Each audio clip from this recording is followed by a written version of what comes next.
a Muslim with a woo-woo Christian in a biracial marriage. They are gym owners with tips on wellness, mindset, creating inner peace, and happiness despite differences.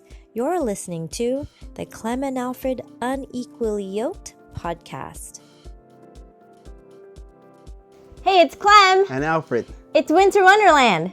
Very snowy out there in Seattle, Washington. Yeah, we're staying home and we're making podcasts. So we're happy to be here and we're happy that you're joining us. We're talking about muscle failure, but also life failure and how both has really been beneficial in life in making progress and up-leveling us to our higher potentials or possibilities. Right. Yeah. So we want to talk about, let's get some updates first on what's been going on in life before we get into What's new? What's new? What's new? My birthday's coming and I'm turning 44 and I found more gray hair. I got a whole bunch of gray hairs. Alfred's hair is getting longer and longer. Have you noticed in the videos? If you watch the videos on Facebook or Instagram, he has long hair. It's coming out on the side. So what is the plan to, like, what's the Okay, we'll shape? update you on that a little later. You could drop comments. Should I cut it? Or should I maybe, just let it go? you know, taper it in a little bit. No, you just let it go. Go with the Sherman look. Oh, you're trying to go all the way long. I don't know. Oh, okay. You know, the middle stage is always the hardest stage when you're growing out your hair because it's like, oh, irritating. My hair is not at the style I want it and it's at this awkward middle stage. Girls have to do it we deal with that all the time. It's probably, you've never had to deal with it. No. The awkward middle stage. All the time. It's usually when you cut it. Yeah, so we're going to Mexico on Thursday. Hopefully the snow doesn't keep us on the ground. It better not. Yeah, I'm really excited about like when we get there. We have some dreams that we're manifesting, some, we've always, remember when we were younger, we said, by the time we're 30 or 40, no, we said by the time we're 40, we're going to be retired. Remember that? Then it was 45. It was 45. And now it's 50. Yeah. 50's looking good. Work because we want to work, We'll not because we have to work. Working on it. Yeah, we're working on it. We'll see. And let's see, my son had just announced that he's moving out.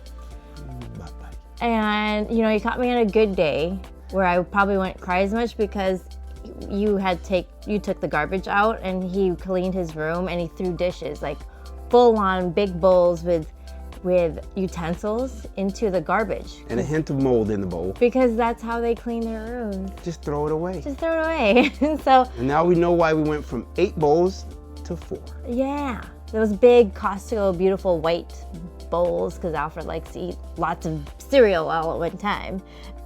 And when he was off season. So he's moving out, and then at night I got when I was going to bed, I got really teary-eyed because I started visioning him as a baby and me holding him as a baby, and I'm like, how can I wish I could keep him that small. And like you've heard in the past episodes, my regrets of the girls at the gym are really nice yesterday. They said everybody goes through that because, unless you're a stay-at-home mom, you have to work and you have to have someone else care for your kids.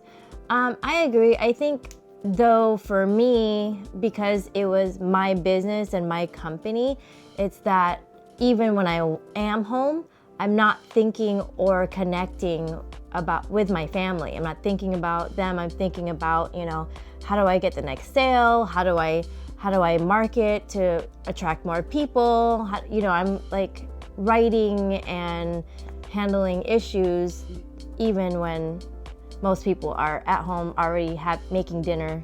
Right. Giving their kids baths. It's different because we don't have a job where you go and you leave your job at home. I mean at work. Yeah. When we come home, we're still working. Even though we're home, we're working. So it can be tough. it was, yeah. So that was some of the things I was thinking about. Like, oh no, I thought I had more time. But the funny part was, this kid makes the announcement, and the first thing that comes out of my daughter's mouth is, "Can I have his room?" Yeah. And she goes, "Oh, I'm gonna miss you, but seriously, Oh no, can I have his room?" she said, "Oh, that's sad, but can I have his room?" So that was funny. Yeah. Yeah, but you know, I'm like, make sure you take us out on dates, take your sister out, take me out, and come visit, because they're moving all the way to Lakewood. So, whatever. And roll it into what we're talking about. In my opinion, it is a necessary thing that has to happen, because this young man needs to do exactly what we're talking about today. He needs to get out there and see what it's like to be on his own. Fall on his own, fall and get up, Yes. fall and get up on his own. So let's talk more about that after these messages.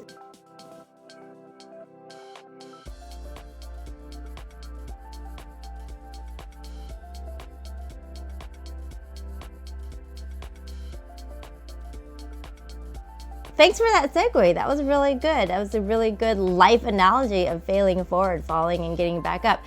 But let's talk about how it relates to muscles and muscle growth and muscle development and muscle strengthening. So if you're a woman out there listening, you're like, I don't want my muscles to get bigger, so maybe I shouldn't go to failure.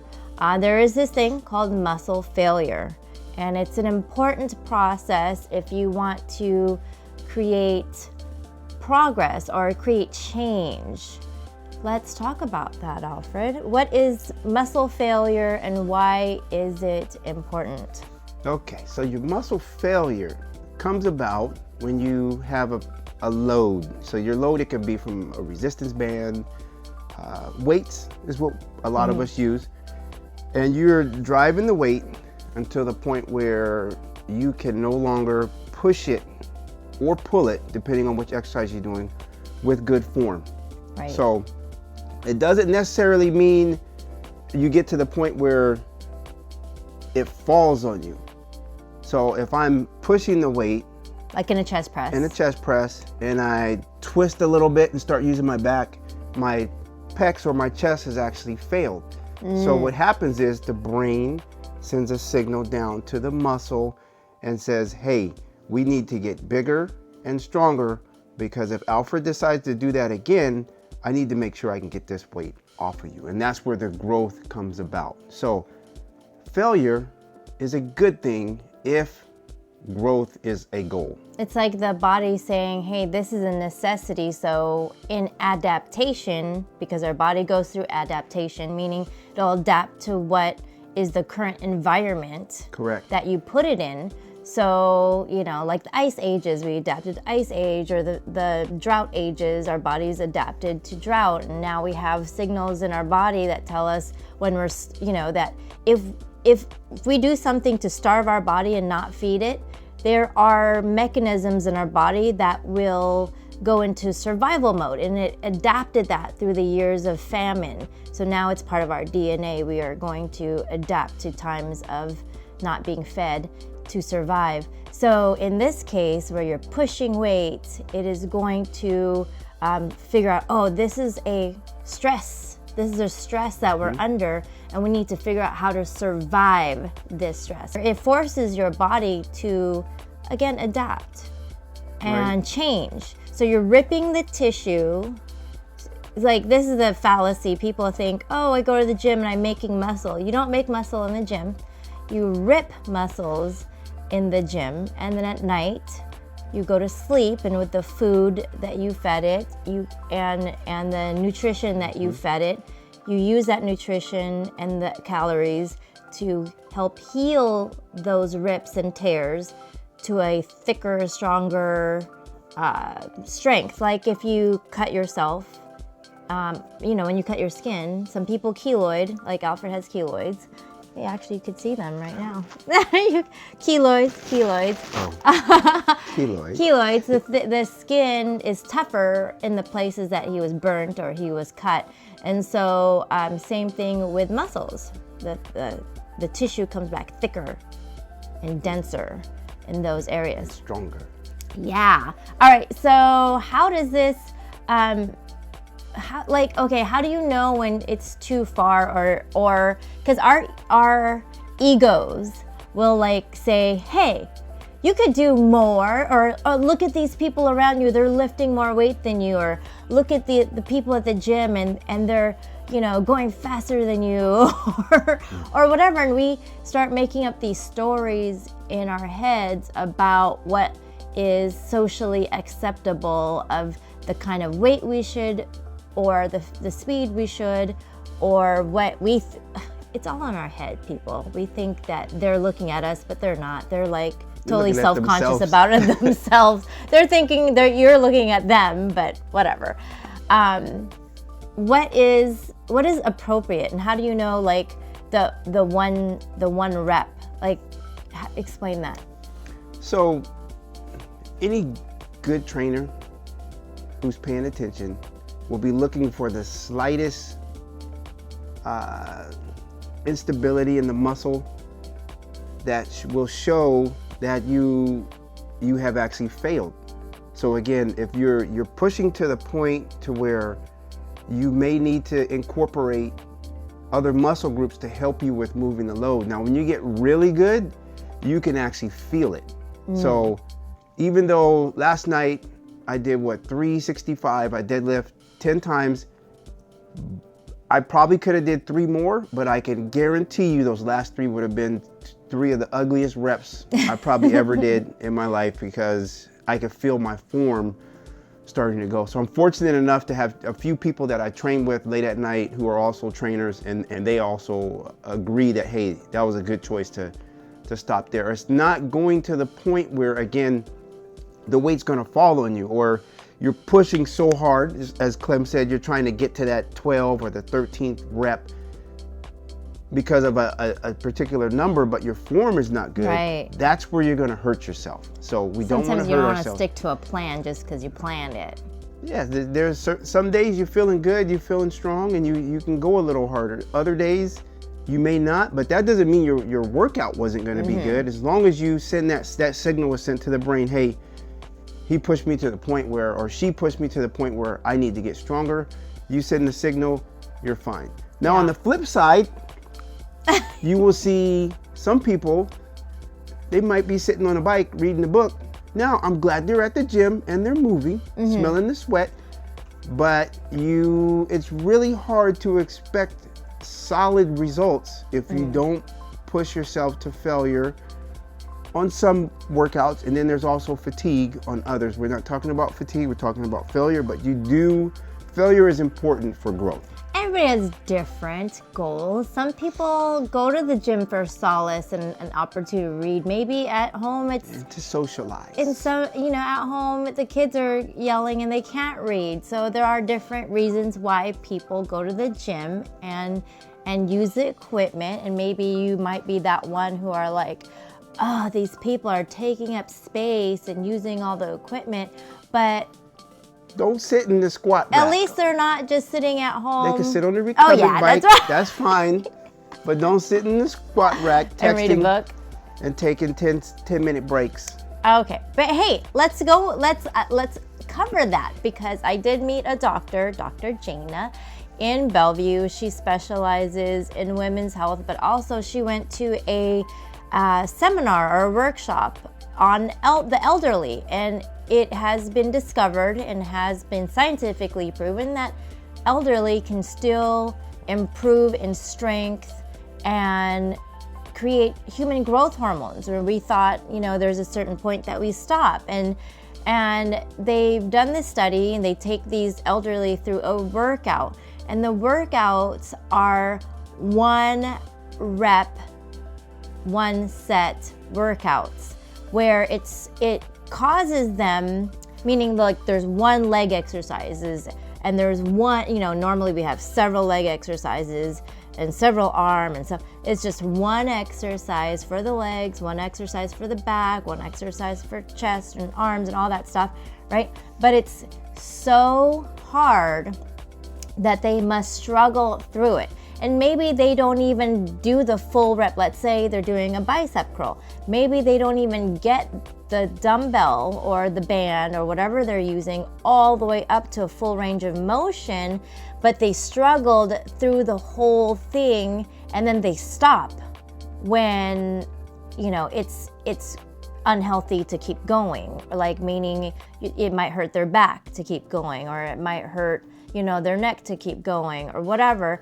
But the purpose is to put them in enough tension, enough pressure to make the body change. And over time, they saw that these elderly became stronger and more energized. Their posture changed. They grew, got taller, because, you know, if you don't know, those who, especially for women, it's important for us to strength train, because that pressure on our muscles and our bones actually helps our bones get stronger. Like the strength training of our exercises. So just don't do cardio. You have to strength train. It makes your bones stronger, and over time, women tend to have hip replacements. Actually, men are starting to get hip replacements now too. I think men's hips are widening. Maybe it's the cow milk and the estrogen. I got all kind of theories behind that one. Right. For another podcast. Yeah, but it's one rep, one set. You struggle. You have to struggle. You have to struggle. And why do you think people don't, one, want to struggle, and two, don't want to fail? It doesn't feel good. It hurts. Yeah, it does hurt. It hurts. It hurts physically, and then the other one is it hurt. It can hurt the ego, or psychologically. Yes. It hurts. So they just choose.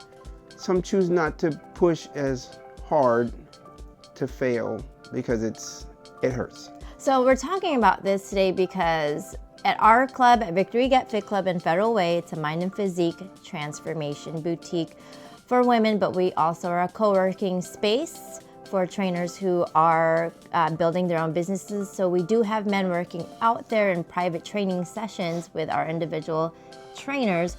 But I was teaching class one day, and I'm like, here we go, we're in our fourth set. This is our 7 a.m. class, who traditionally get a little chatty, and you know, the work is a little bit different from the other times that we have. But and one of the ladies says, well, you know, here's the secret. The fourth one is actually the easiest one. And I'm like, hold up. Yeah. Hold up. That is not supposed to be the case.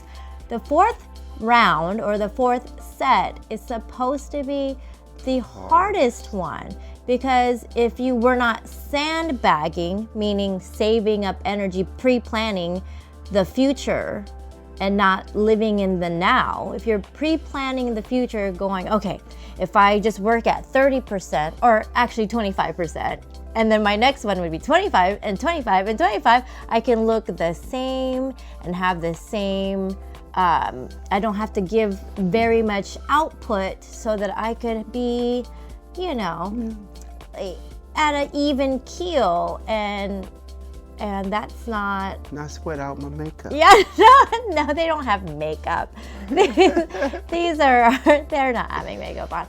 But what prevents, again, if you're sandbagging and you're expecting new results, just like in life, if you're sandbagging in life, staying stagnant, staying still because you're trying to avoid pain, avoid discomfort, avoid, you know, the unknown, which a lot of people fear, is like, I don't know how I know it's not gonna be my norm. So whatever we think is not normal, we just automatically label as uncomfortable. Or, you know what I mean? So just because you don't know how it's gonna be or how it's gonna feel doesn't mean you can't get through it. And you're gonna really surprise yourself. The reason why we do the fourth set, we used to do 3, right, babe? We used to do 3 back in the day. Okay, he doesn't remember. I don't know why I'm asking.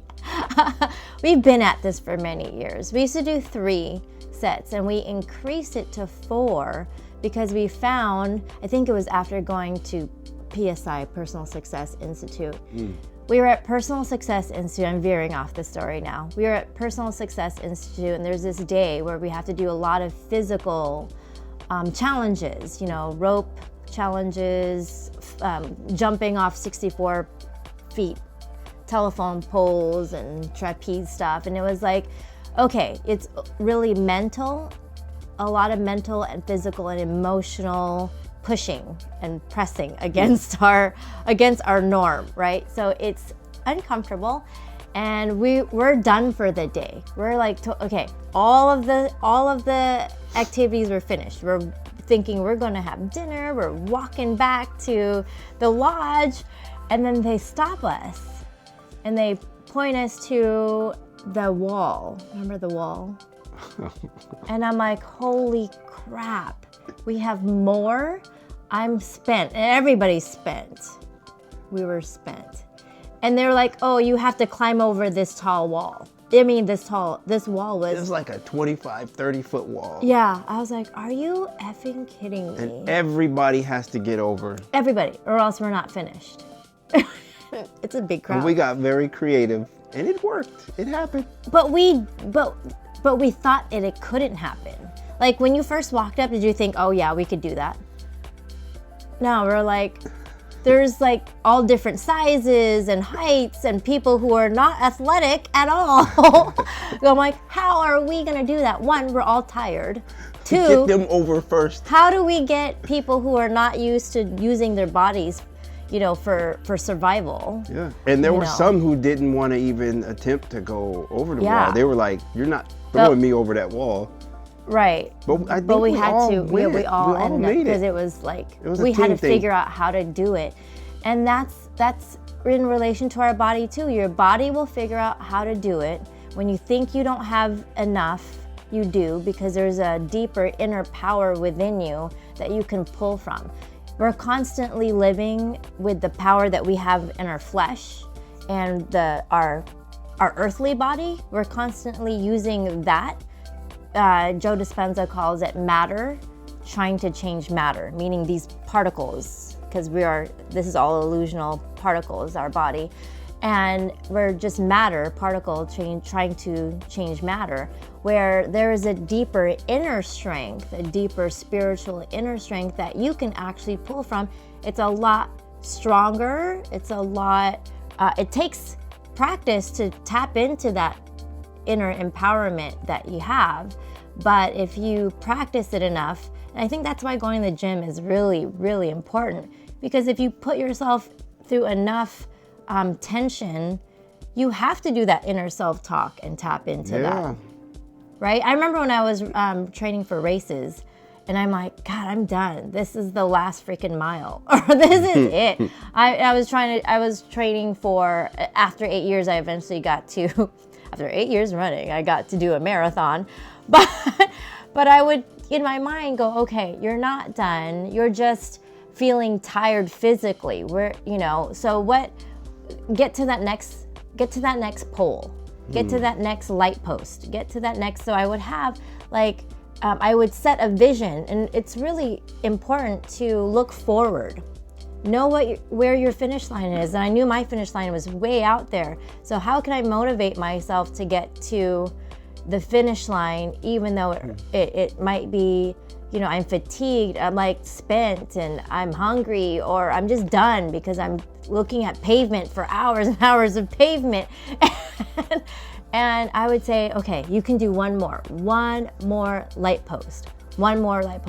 And then I could ask my spirit again, do I have one more light post? Yeah, I do. I mean, there's an honest answer within all of us. The truth and the honest answer is within all of us. So I would get to the next one, and I could feel in my soul and in my heart that there was another one. And then I would know when it was done. How about you? When you're like... I break mine up into 5. Tim calls me 20 rep. What? Because I do a lot of 20 rep. Oh. So you do finish all, in a pot of 5? Yeah, I do 5.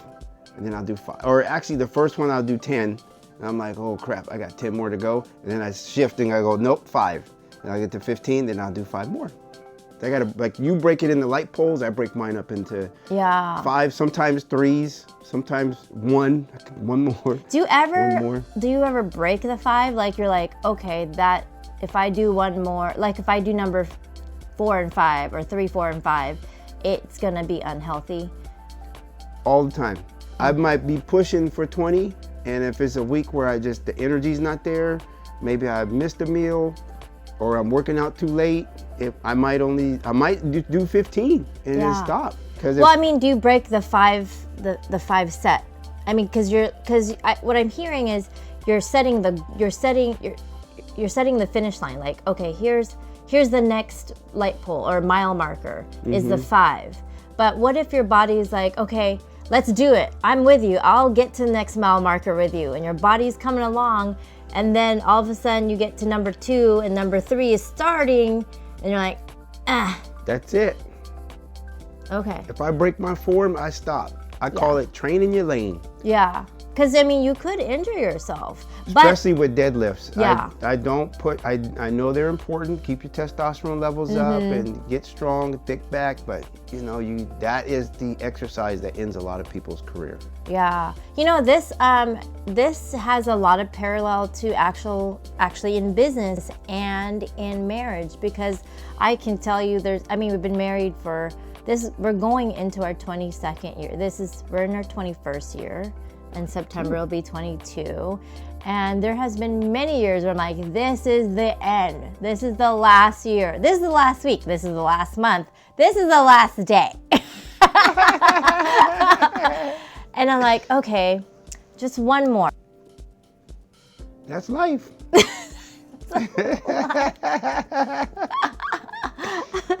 Same in business. Push hard, take break, evaluate, check in.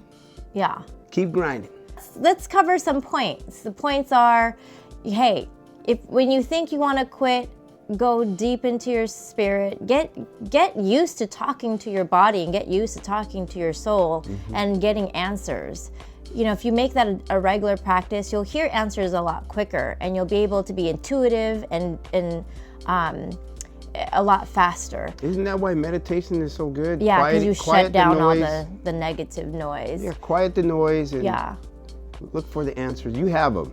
And number 2, have a good balance of spiritual and logical when making decisions, because on the other side of the hard tends to be really good results. Like, we're at a point in our marriage where it's a lot. I mean, if we had quit a long time ago, we would not be at this place where we're enjoying richer Except abundance. For somewhere in 2019, it was like 3 weeks ago. There's always, it's never going to be super perfect. Like he said, there'll be days where he didn't sleep enough or eat enough. All right, and then check yourself, check your inner self, keep good form, make sure you're staying in a healthy place, but make sure you are putting pressure and you're putting tension on yourself so that you can grow. If your mind, they've been proven with our brain, if you can cause more Alzheimer's and dementia if you don't do enough brain exercises. Oh, we got to get onto another crossword puzzle. Oh yeah, we need crossword puzzles. Because that challenges her brain. She's 91, very sharp. Her memory's a lot better. Very sharp. Her strength is better now. Her endurance is better now. And her brain is better now. She was supposed to die 2 years ago. So, all right, that is our show for today. If you are, we've been seeing some messages of people who are asking if we do coaching, like personal development, personal life coaching, and we do. I do. Alfred does the fitness. I do the mindset and the life coaching. I'm certified in that for a long time, actually. All right, so catch us on the next one. We'll see you soon. Stay warm out there, you guys. Share and like. That's it. Bye.